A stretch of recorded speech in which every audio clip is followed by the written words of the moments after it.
Ano ang unang bagay na naiisip mo pag naririnig mo ang salitang love? Yung totoong sagot to, Shelina. Totoong sagot, walang halong showbiz, walang Bagay, di ba bagay? Kahit tao.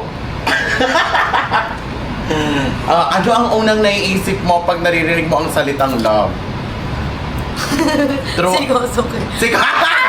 Ay! Oh my God! Totoo yun, yun. Totoo yun. Totoo yun. So... Happy feel ko yun. Alam! Pag wala si Kosoki sa Manix, malungkot ako. Ay guys, totoo talaga yan. Totoo. No. Alas yan. Alas yan. Di ba Sige wala? nga, titigan nga kayo, titigan. Oh. Dali na, titigan lang. Okay. 10, 9, 8, 7, 6, 5, 4, 3, 2, 1. Aray ko! Ay, sorry. Sorry.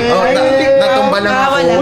Yakap na naman. O, yakap, walang mali siya. Yakap. May pair. Diba? Meron din talaga eh. Tama